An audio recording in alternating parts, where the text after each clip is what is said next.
Good afternoon and welcome to our talk today. Our talk is on solving water in the age of climate change. And this is our first talk in our Sustainable Solutions Reflections for the Next Generation series. I'm Dr. DeRosa. I'm the program coordinator for the Energy and Environmental Programs here at Johns Hopkins University. And just to give you a little bit of overview of what our Sustainable Solutions seminar speaker series this year is focusing on, we're focusing on real world problems and deconstructing and decoding these real world problems by practitioners and how they leverage technology, policy in the private sector, and even markets to form pioneering and lasting solutions to these problems. And we're gonna start with one of our first practitioners today, who's going to be introducing one such solution to these problems. So I'd like to introduce you today to Dr. Al Cho, or Albert Cho.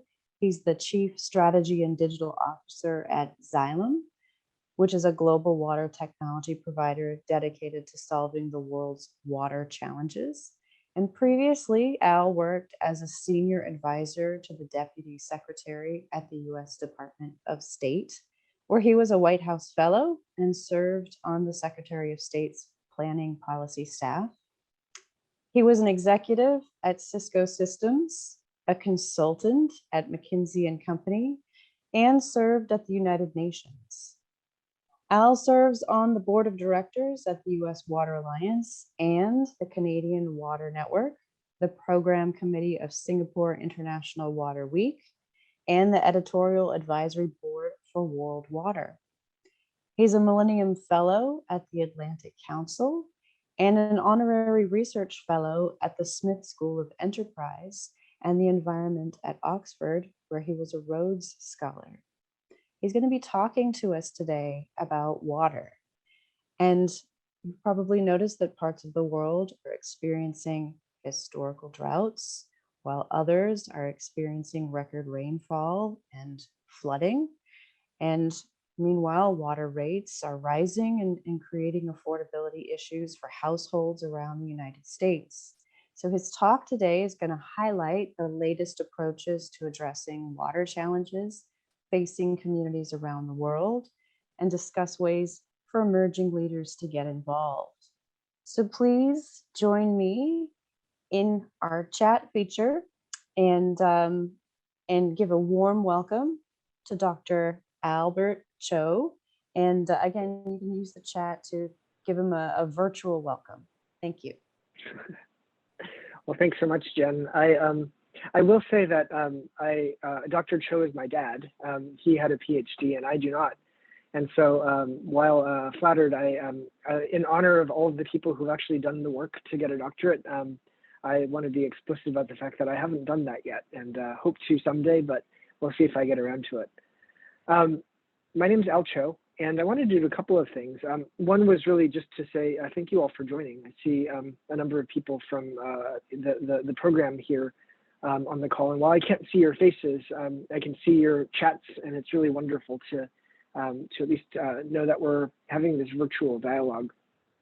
To build on what Jen was saying, we're doing this series. We came up with this idea almost a year ago because as we'd reached out to Johns Hopkins to talk a little bit about what we could do together around water and around sustainability, what really dawned on us was how weird it was to be having this conversation over Zoom.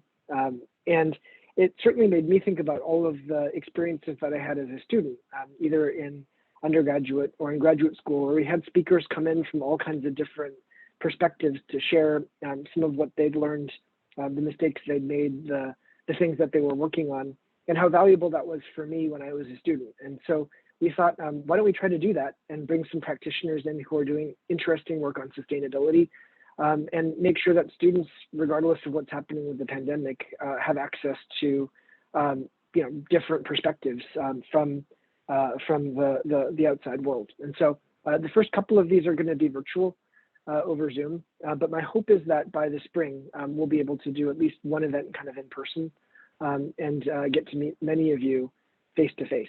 And so that's really the seminar, and the goal at least our goal was to bring in some people who could talk both about kind of innovations in solving different kinds of environmental challenges, but also talk to people about the career choices that they've made, the experiences that they've had, and to open the space for the students here to have a dialogue both about the substance of what's being discussed, but just questions about how to build an impactful career around the area of sustainability and the environment, which is one of our shared interests. And so before going into detail around water, I thought I would briefly introduce myself. Jen shared some information about me, but I thought it would be helpful as well to just tell you about it chronologically a little bit in terms of the decisions that I made over the course of the last 20 years around how to spend at least the first half of my career. When I was an undergraduate, I was a big trade nerd and followed the World Trade Organization and globalization like religiously. Like I went to Seattle in 1999 to be part of the anti-globalization studies there. I was researching protest movements around anti-globalization, got tear gassed in the face, worked for an NGO focused on sustainability and trade policy in Geneva, ended up doing a bunch of really interesting work around trade. And what was interesting to me about that was that it was such an important issue around the economy, around the environment, and around people. And ultimately, water is very much the same way. But ultimately, I had the opportunity after undergraduate to go to the World Summit on Sustainable Development as part of the U.S. government delegation. And that summer changed my life. When I walked around Rio Plus 10, it was really clear to me that this was the coolest thing happening, that there was a movement building around building a more sustainable economy. And getting the opportunity to sit in on the State Department meetings late at night in South Africa back in 2002 was kind of an early clue that I didn't want to be a lawyer, because I saw a bunch of people moving commas and brackets around the negotiated text. And I was like, I think I would stab my eyes out with a pen if that were my day job. And that's no disrespect to the diplomats and lawyers who are over in Glasgow right now for COP26, but we all have a different role to play in how we contribute. And I'd also felt like I'd missed the boat because I wasn't a scientist or an engineer and wasn't going to develop the next great solar panel. And so what I did find there was the Rio Plus 10 conference, like many of these international meetings, if you've been there, had a big kind of effectively trade show floor with organizations talking about what they were doing on sustainability. And there were so many private companies that were doing groundbreaking work on areas like clean water or waste recycling or renewable energy. And I thought, maybe there's a role for me in that universe. And so I used the money that I had for graduate work to do an MBA and focus on sustainable development and economics. And ultimately went to go work for McKinsey, which is a consulting firm, focusing very much on climate change, environmental markets, renewable energy, and smart grid technologies, and learned how business decision makers evaluate different kinds of investments and strategies around growth, particularly in the area of sustainability.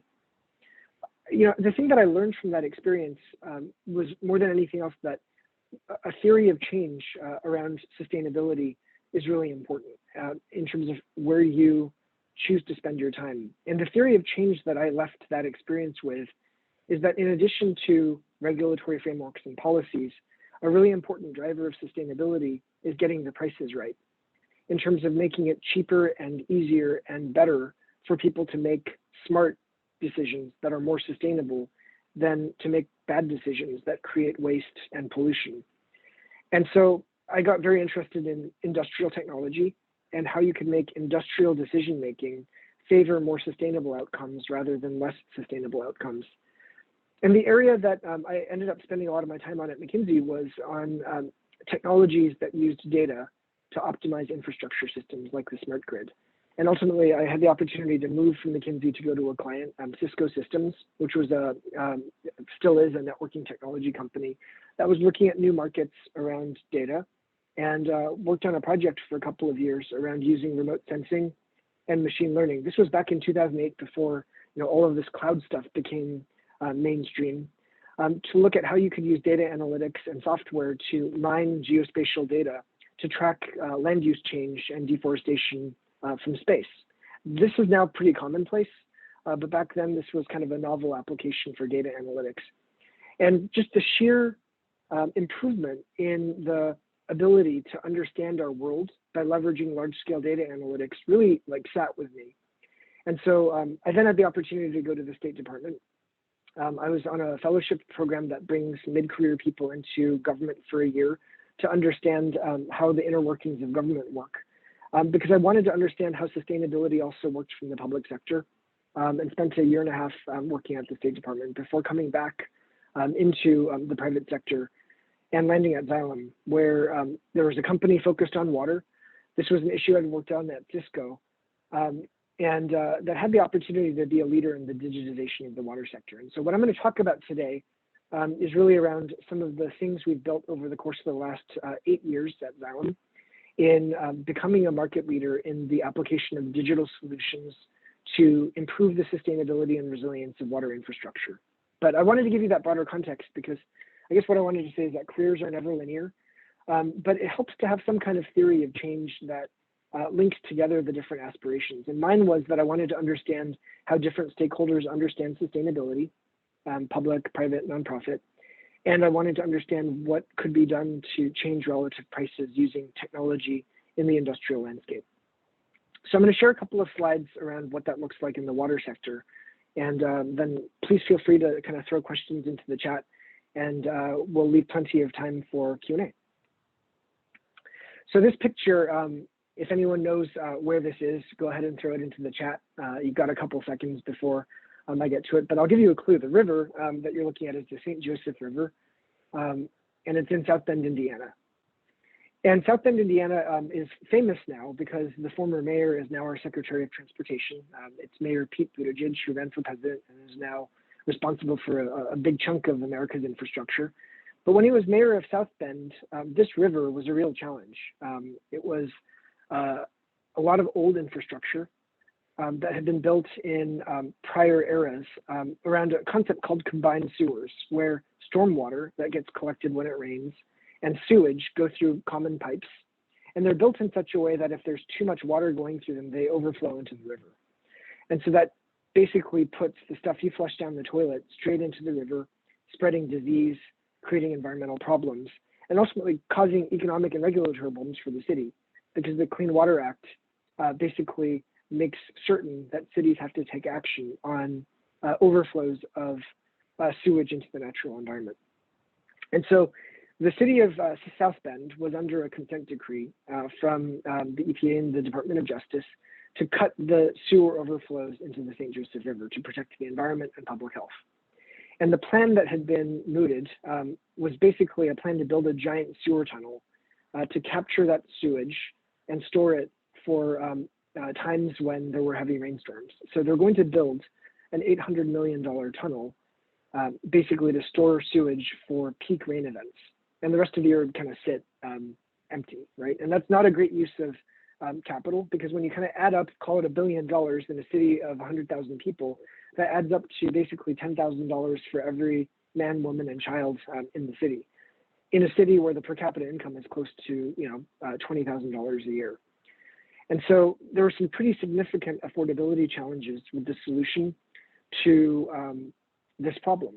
And so they tried to solve it in a very different way using digital technology. The last thing I would say is, this problem is only getting worse. If I go to the next slide, you'll see that in an era of climate change, we all anticipate more extreme weather events, including droughts and floods and increasing rainfall. And during the period between 2005 and 2017, which is on this chart, that light blue line is annual rainfall in inches. And you'll see that it almost doubled between 2005 and 2017. And in fact, there were a number of 500-year rain events, over the course of the last decade, which is kind of crazy when you think that those are 500-year rain events that are only supposed to happen, once or twice every 1,000 years. And so when there are more rain events that are extreme, that pushes more water through the stormwater system and flushes more sewage into the natural environment, exacerbating the challenge and increasing the need for stormwater capture, hence the desire to build a very, very large sewage tunnel. But what's really interesting about the South Bend story is that without building a lot of new infrastructure, they were able to significantly cut overflow volumes between 2008 and 2017, as you see in the kind of blue column bars on the right-hand side of this page. And the way that they did that was by leveraging the same kind of stack of technologies that animates virtually everything that we do. I mean, many of you are probably taking this call on a phone, and you use all kinds of apps on it in order to fix day-to-day problems, whether it's driving directions or something else, using sensors, analytics, visualization, recommendation engines, etc. And effectively, that's what South Bend did to its sewer network. It used an intelligent stack of technologies to better manage stormwater overflows in the era of climate change. And they did so in a way that has saved them an awful lot of money. And so what you see on the left-hand side of this page is just a description of what Mayor Pete and his team, Eric Horvath and Kieran Fahey, some of the smartest and most dedicated public servants in the water sector in the United States, did. The first thing they did was to create a sensor network in the sewer system. So they were able to basically track where sewage was flowing in real time using flow and level sensors distributed throughout South Bend's sewer network. And that gave them real-time visibility into the movement of sewage through the major sewer interceptor, really for the first time. And so rather than having to have people drive out every couple of days and check how things looked, they were able to get a data point every 5 minutes, right? And later on, every 15 seconds on how the sewage network was actually behaving. They were then able to use hydraulic modeling and artificial intelligence to create predictive models of how the sewer network would operate under a very broad range of wet weather conditions. So they were able not only to determine what was happening at any given moment, but they were able to use weather forecasts, real-time weather data, and this artificial intelligence enabled hydraulic model to determine where sewage was likely to flow in the system, and then use optimization tools to guide decision-making about where water should be pushed in the system in order to mitigate the possibility of overflows. And that system enabled them to generate significant value for the city by better leveraging spare capacity in the wastewater network. When you know where it is, you can shift things to where you might have excess capacity, and that allowed the city to much more gracefully absorb the very large volumes of sewage and stormwater that were being generated during wet weather events. And so the kind of moral of the story is that by using digital technology, the city was able to generate a more resilient and environmentally friendly sewer network and save about $450 million in avoided expense, because they realized that they didn't need to build a giant sewer tunnel at the same scale that they'd originally been contemplating. And that was then amended into the consent decree that the DOJ had written for the South Bend government just a couple of weeks ago. So this is all kind of happening in real time. And it's very important because cities like South Bend, and that city certainly is not alone in the country, can't afford to build infrastructure that they don't really need. So I want to zoom out from the example of South Bend and talk about kind of the basic problem facing utilities today, right? Water utilities in particular. And we all know that starting on the right-hand side of this page, we don't think about our utilities. That's really what they're there for, is when you think about a utility, you think predictable, you think out of sight, out of mind, you depend on it. And the only time you even notice that it's there is when it doesn't work, right? And so utilities tend to prize themselves on absolute reliability and low variance outcomes, right? Not big price variability, not big quality variance. In fact, that's highly and tightly regulated. No big swings in terms of the quantity of available service, and a reliable, predictable customer service, right? Outages shouldn't happen, for example. So low variance outcomes are really the essence of what water utilities have been asked to provide. But at the same time, they're dealing with very high variance inputs, and those variances are increasing with climate change and non-stationary weather patterns. So we're seeing variances in rainfall. Certainly anyone from the West Coast should understand that. We're seeing variations in influent quality, particularly as summers get hotter and certain places see greater eutrophication in rivers, algal blooms, et cetera. We're seeing variations in input prices and availability due to things like global supply chain issues. And we're seeing very variable failure rates, both of equipment and of buried assets like pipes that serve water and wastewater infrastructure. So you got high variance inputs and the expectation of very low variance outputs. And that's fine, right? You can do that. But the other challenge is that utilities have to do that with very stable processes. People go to utilities and spend their entire career there. decades. And so the people tend to be very stable. The infrastructure, you build it and it's supposed to be there for decades, and it's buried, it's expensive to dig up, and sometimes you can't even see it. Regulations tends to be very fixed and inflexible, and technology until recently hasn't changed very fast in the system.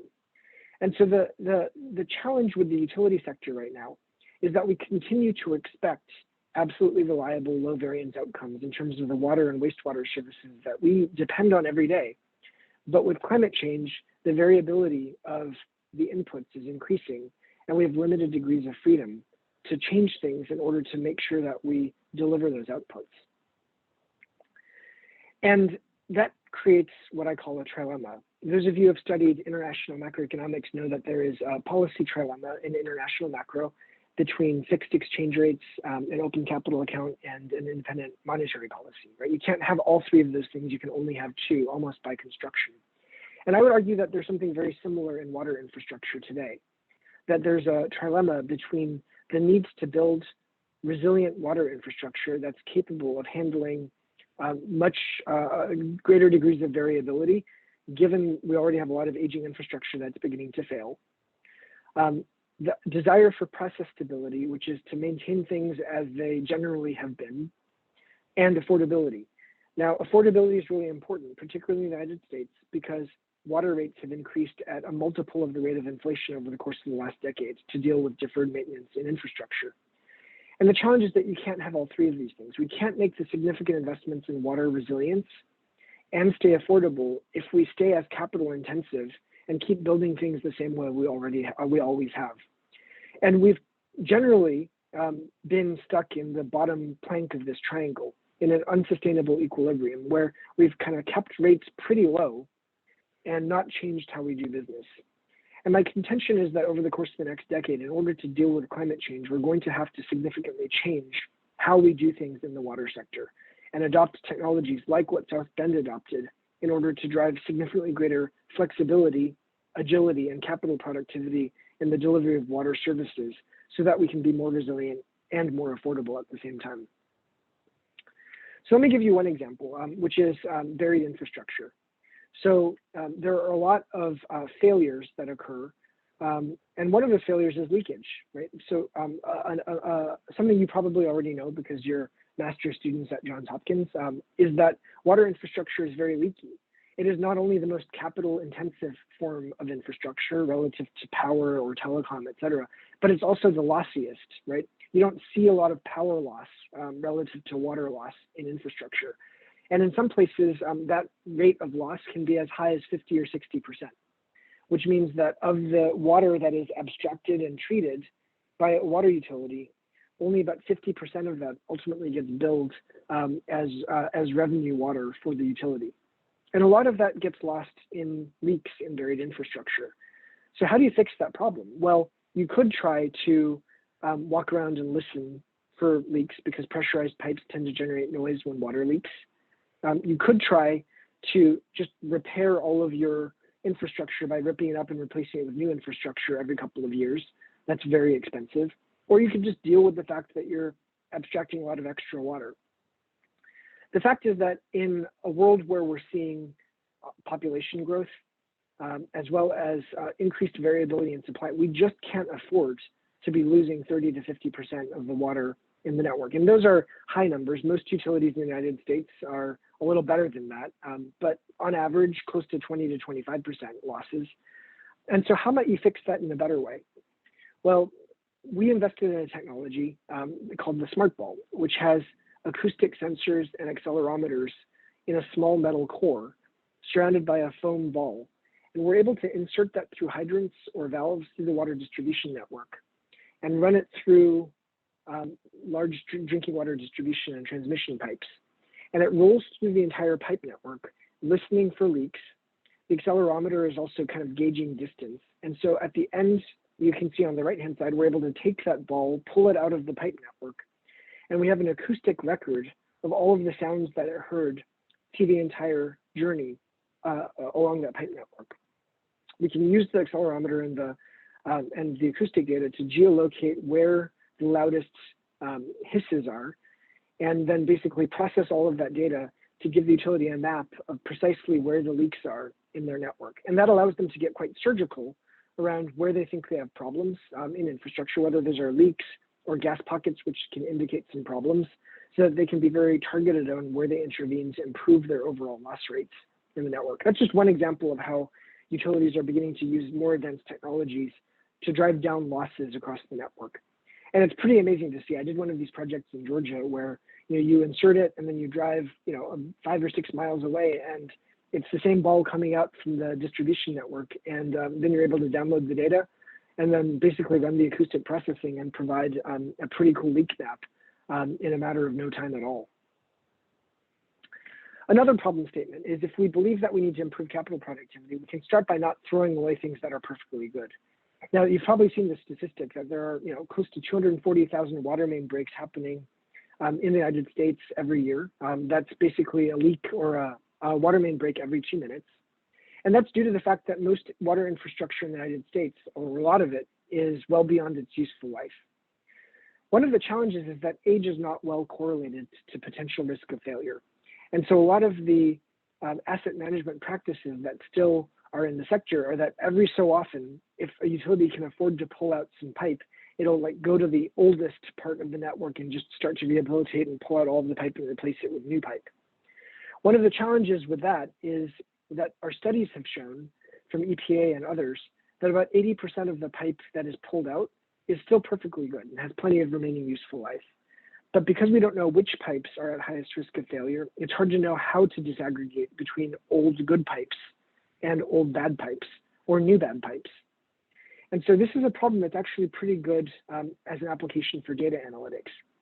By ingesting information on pipe age, pipe material, prior break history, soil corrosivity, pressure, and other metrics in a piping network, we're able to use artificial intelligence to generate a pretty robust predictive measure of which pipe segments in a network are most likely to break. And what that allows you to do is to target scarce capital investments on areas that actually need it. So that rather than just focusing on these are old pipes, we should therefore replace it, you can actually make much greater headway on reducing main breaks and ensuring resilient, continuous service by targeting that investment on the areas that analytics tells us are the riskiest and worst pipe assets in the network. And so what you can see is that in our analysis, at least, you can achieve equivalent break reductions with as much as a 90% lower capital investment by targeting investment in this way.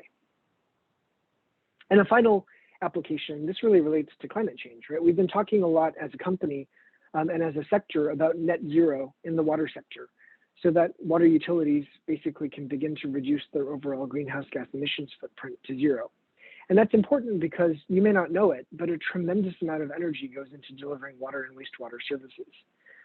If you think about every time you turn on a pipe, the pressure is there because we pump water to a very high pressure throughout the network and keep those pumps on all of the time.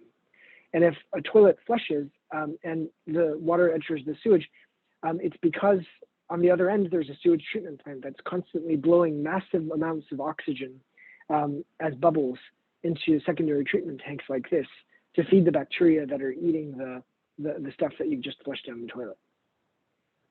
The complication is that a lot of that energy is wasted. We talked about the drinking water network. A lot of that energy is wasted treating water that just leaks out from the pipes.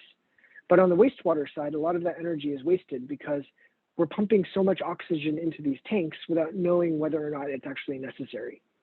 And so we've built a technology through acquisition that basically takes sensors within the network of the treatment plant and determines basically how much oxygen is going in, what's the nutrient load of the chemicals that are in that treatment mix of sewage, and how much energy is going into the system.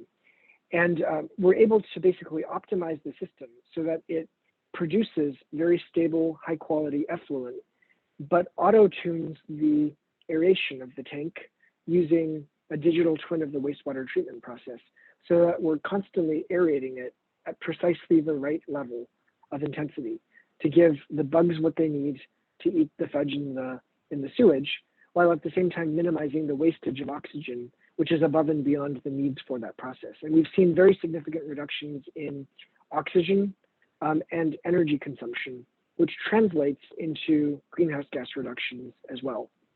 One of the areas that we're working with an industry coalition to do is to figure out whether we can also use that to optimize process emissions like methane and nitrous oxide, which come out of wastewater, because those are very active greenhouse gas global warming potential chemicals as well. And so we believe that the implementation of more advanced technologies across the industry will drive very significant economic savings because you're not spending as much on energy, chemicals, and labor, but also very significant improvements in environmental performance by increasing the resilience and reliability of systems, while also lowering the overall greenhouse gas intensity of water infrastructure. And so with that, I'm going to stop because I'm really more interested in your questions. But I wanted to land on one last thing, which is that water is a very collaborative sector. It's one of the reasons I love it. I worked a lot in energy, and I found energy just personally to be a little bit more competitive. Like people were, obsessed with kind of their technology being the best and everything. And the water sector is a little bit different, and we tend to want to work with each other across the sector to solve problems for the good of the industry. And so that's very much core to who Xylem is as a company. And we've just invested in a facility here in DC, which we're calling the Reservoir Center for Water Solutions. It's in Navy Yard. It's one of the places we're hoping to have the students on the call over sometime in March. But we're hosting a cleanup with a bunch of our NGO partners this weekend. And if any of you want to meet up in person, I would love to see you there. We'll be on some boats that are being provided by the Anacostia Watershed Society and the Anacostia Riverkeeper, and trying to keep the Anacostia River clean. Because any trash that you see anywhere close to the Anacostia, especially plastic trash, ends up in the river, and then it ends up in the stomachs of fish or dissolving into microplastics and getting absorbed all across different trophic levels in the ocean. So every piece of trash we can keep out of the river makes a difference for the ecosystem and for the watershed. And so I'd love to see you there. I think Jen and Cassie are going to send around this invite to those who are on the call. But you can also take down the contact details, and please RSVP. We'd love to meet you there in person. So with that, I'm going to stop, and we can open up for Q&A.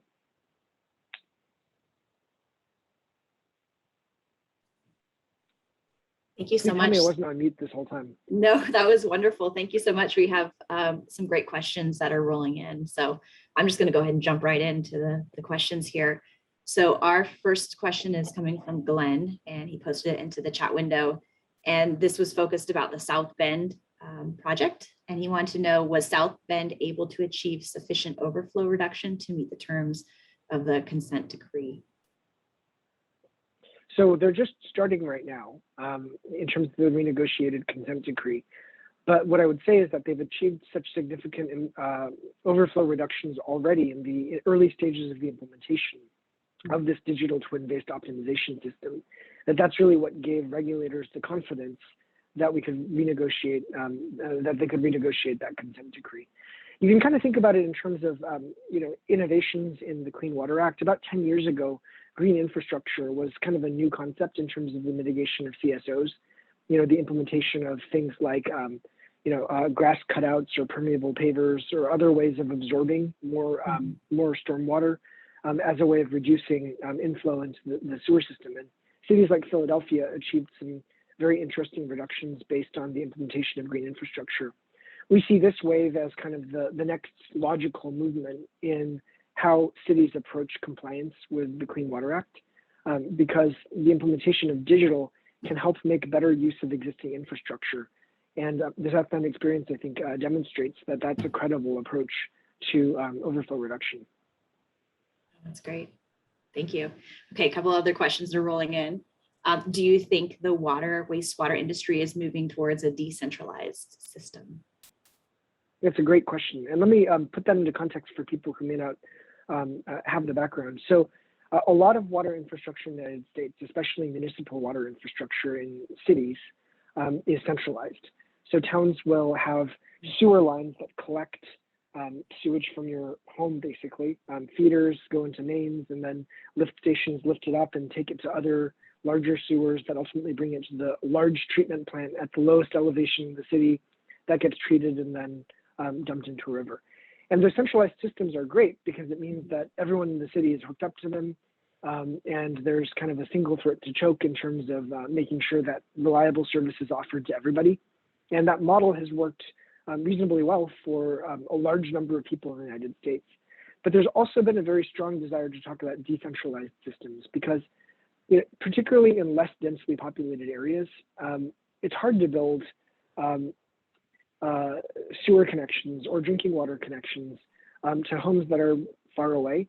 In fact, the cost of building infrastructure to serve every home in a jurisdiction by linking them to centralized infrastructure can, in some cases, be almost as expensive as the mortgage on the house. Like it's pretty pricey to build some of these solutions. And so there's been a lot of discussion about improving decentralized water management systems across the United States.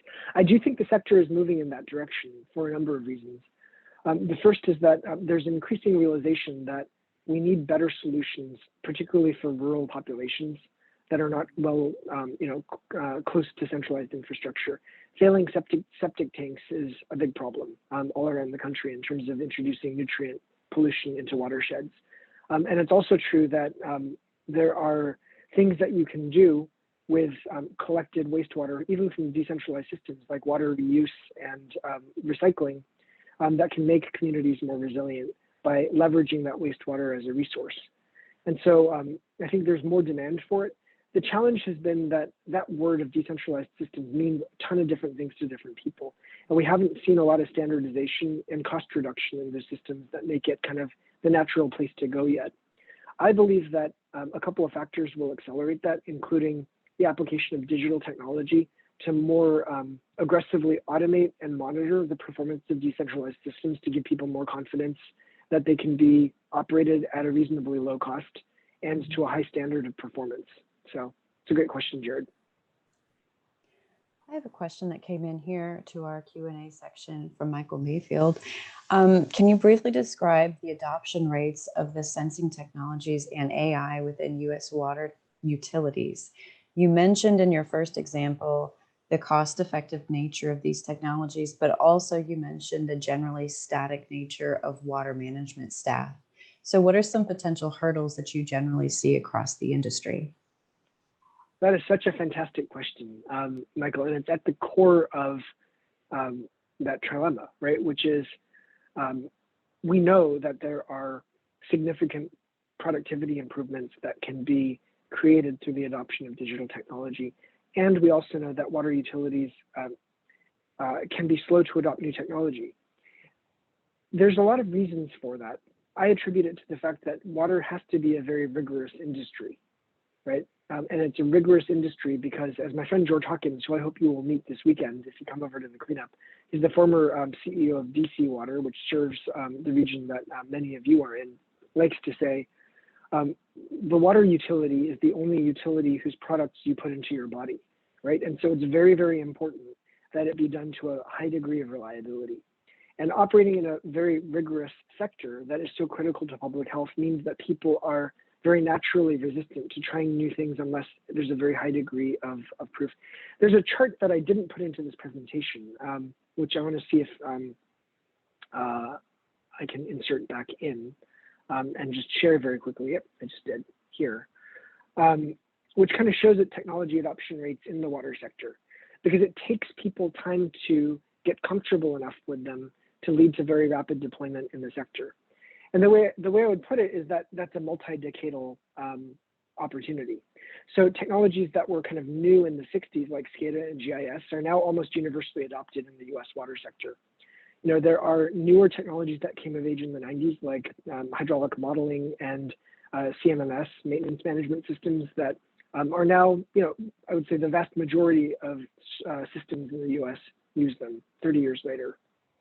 But when you start to look at kind of the technologies of the last 20 years, you know, the mobile revolution, customer information systems, cloud, and advanced metering infrastructure, those are technologies that are more in the 40 to 60% adoption rate. I fully anticipate that they will migrate along the same curve over time. But you definitely have, I don't know if you guys have read the whole concept of the the innovator's dilemma with the early adopters and then the mass market. But there is this cliff between those two. And I would say operational analytics of the kind that I've been describing today are in that kind of early adopter stage today, and are well on their way to kind of being part of that mainstream market over the course of the next decade or so. Along the lines of spatial analysis and all the different analytic aspects that are being introduced into this industry, could you give us an idea of like the scale and frequency of the use of these smart ball technologies, which I think is fabulous, but who's using it? Is everyone using it? Is it a resource that's available for cities and rural areas? It's a great question. That technology is widely adopted by utilities in North America, but not yet in the rest of the world. When we acquired this company back in 2017, part of the reason we acquired it was because we knew that that technology would actually have a lot of impact in other geographies around the world. And so we've been winning quite a lot of new business in European utilities in particular that haven't adopted these technologies in the past, and in Asian utilities that have networks that they don't even necessarily know where the pipes are because they've been buried for a long time. Cities have evolved, people have retired, and the paper records have been destroyed. And so one of the cool things about the smart ball is actually that you can use the sensors within it to map the infrastructure as it's going through. And so customers can get not just a leak map, but they actually get a shapefile which shows them where the buried infrastructure actually is that can be georeferenced and kind of overlaid along whatever other GIS assets they have. And sometimes they will find that where they thought the pipe was underground is not actually where the pipe is. And that's a pretty useful solution for utilities that are dealing with construction or rehabilitation. That's fascinating. Could you provide some more elaboration? I'm thinking in terms of COP26. Could you provide some more elaboration on the connection between the sensor-driven water treatment tuning and greenhouse gas reduction in the system? Does tuning the water treatment help increase reliability within the system? How much fine tuning do we have there? That's a great question, especially around COP26.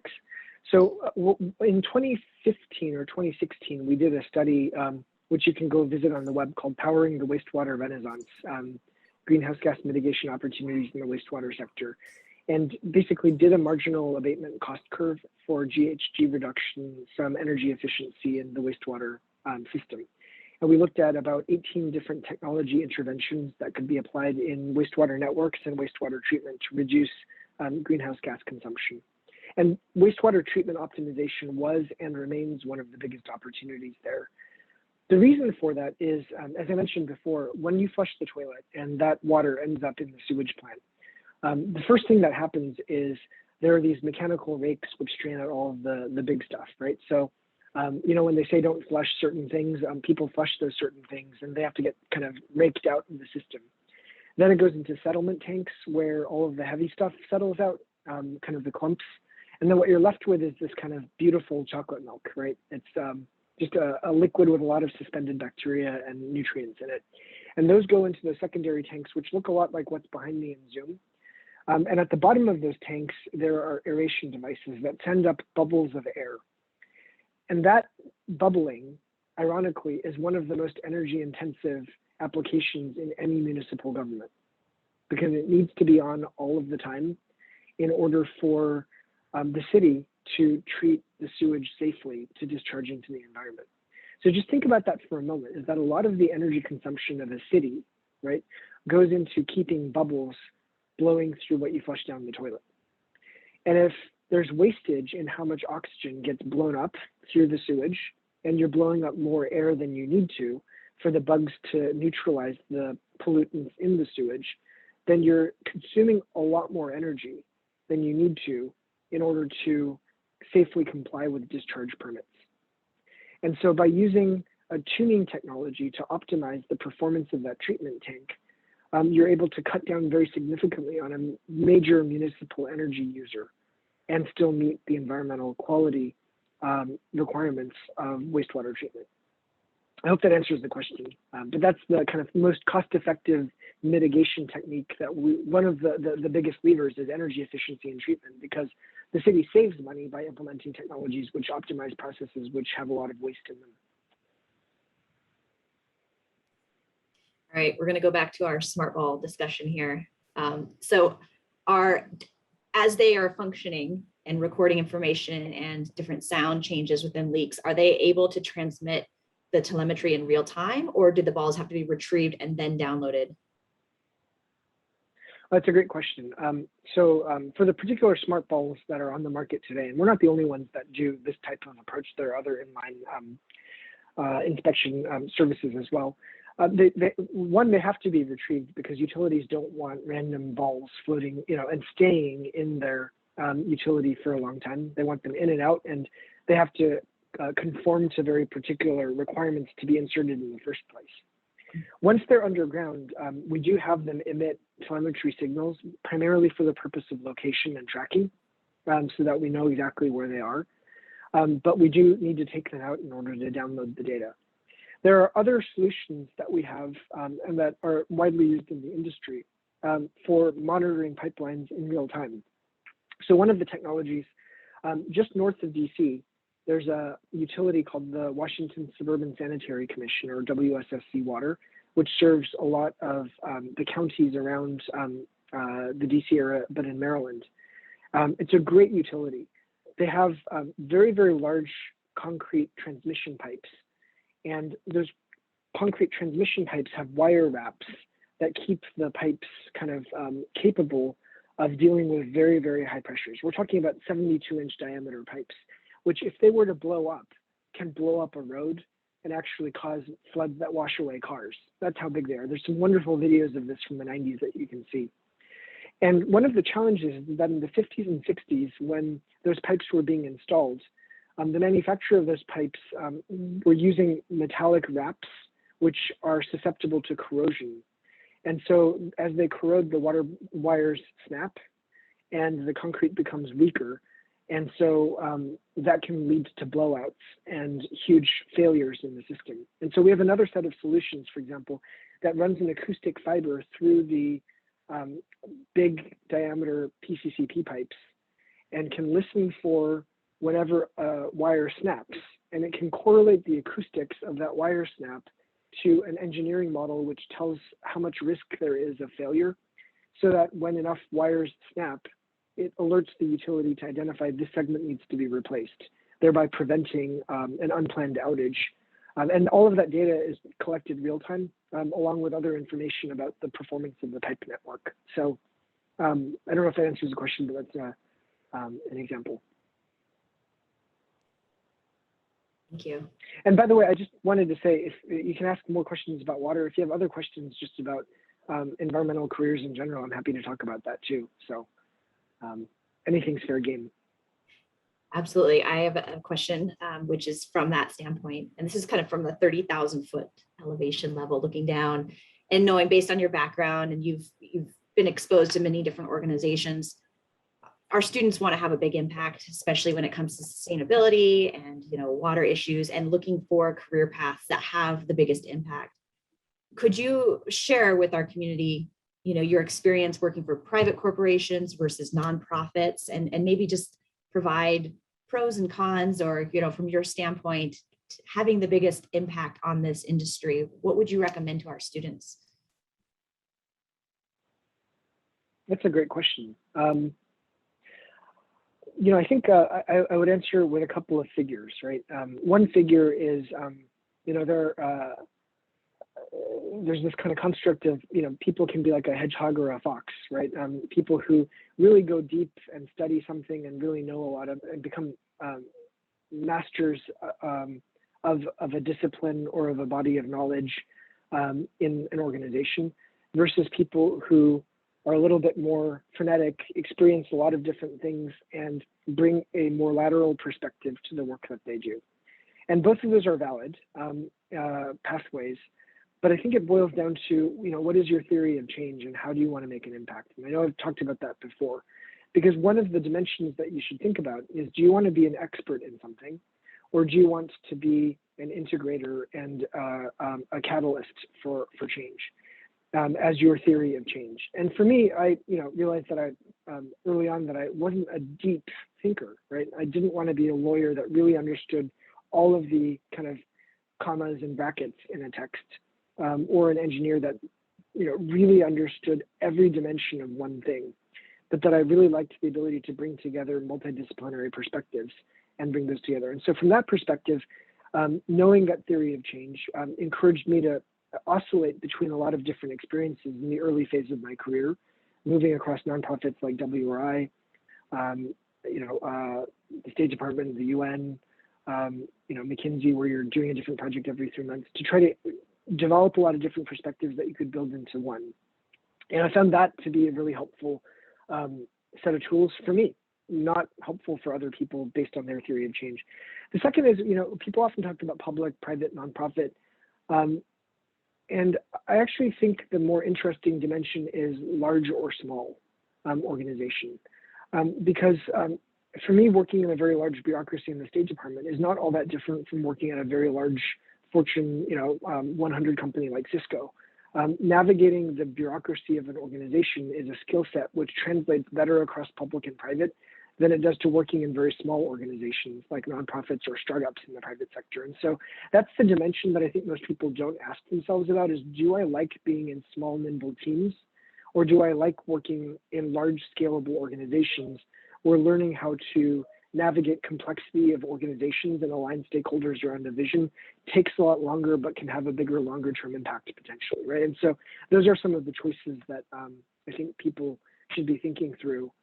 And the last thing I would say is that people say, like in water, I kind of want to go work for a nonprofit or or a company, and where can I have more impact? And I think the answer is that there's no such thing as a free lunch in terms of I can show up at an organization and create massive impact just because it's this kind of organization. Nonprofits do great work on social impact, but they are so constrained by funding that the scale of the impact has limitations, right? If you talk to most nonprofit EDs, they're spending almost all of their time fundraising, not doing the fun stuff. And so, building a leadership role in that kind of environment means that one, there may be a ceiling on your scale, and two, you may be spending a lot of time on things that have nothing to do with program-related activities if you become a leader in the nonprofit sector.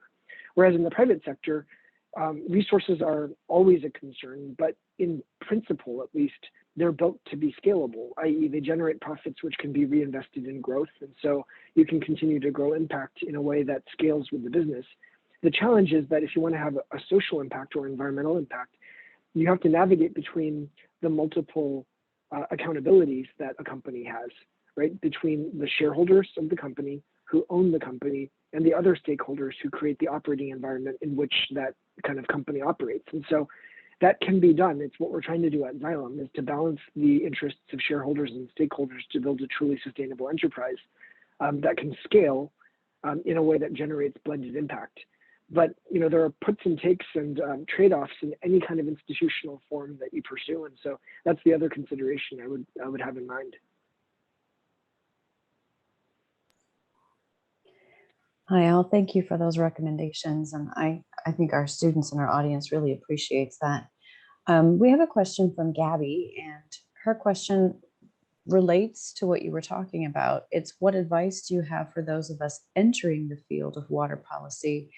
And this could be something where you kind of think back to what would I wish that someone told me when I was a master's degree student, because I think the majority of our audience are master's degree students, either working on a Master of Environmental Science and Policy or Energy Policy and Climate.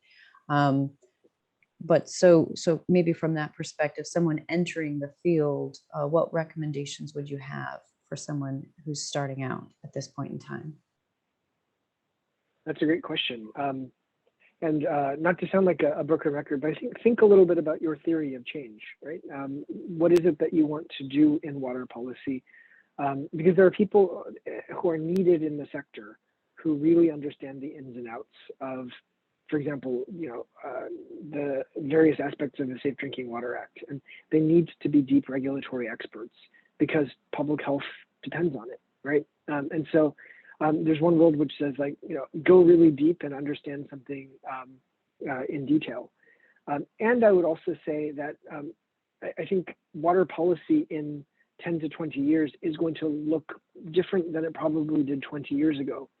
For a long time, it was around the regulation of utilities, thinking about kind of appropriate rate structures and how to deal with the kind of monopolistic market structure of utilities for fair, equitable rates in the city. Or water policy was a kind of a technical question around environmental quality or public health, where you kind of needed to know a lot about those pieces. What I see happening is a deepening of the interdisciplinary connections as water as a sector begins to reckon with the stakeholder environment that it operates in. And I would point you toward the work of the U.S. Water Alliance. Full disclosure, I'm one of the board members there, but the current associate administrator for water at EPA, who's the highest kind of water policy official in the country, is a woman named Radhika Fox, who's the former CEO of the Water Alliance.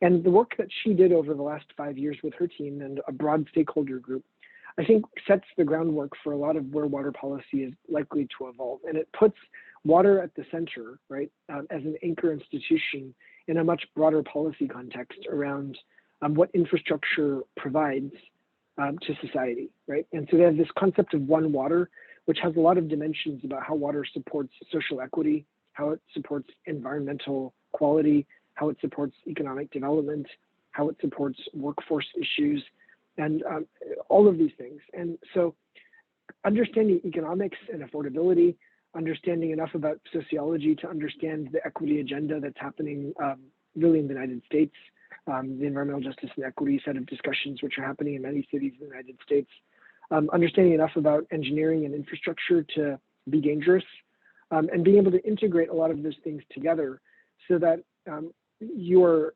deep in your area, but literate enough to integrate many other parts of the discussion. If you're talking about urban water policy today, that kind of interdisciplinary water perspective is really important. I don't know if that answers the question.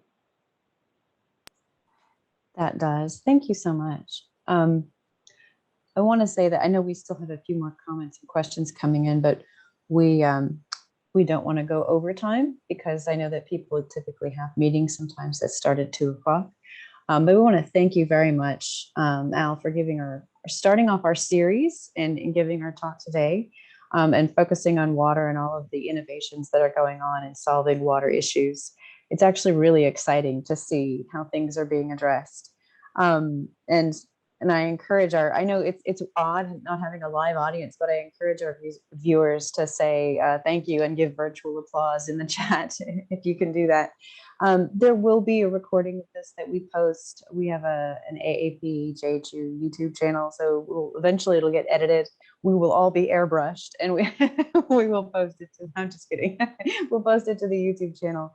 I will email out the flyer for our attendees. If any of you are in the local commuting area and you'd like to join the River Keeper cleanup this weekend, we encourage you to do that. That would be wonderful. So thank you very much. Thank you for the virtual applause too. And thank you for joining us. Thanks, everyone. Hope to see you this weekend.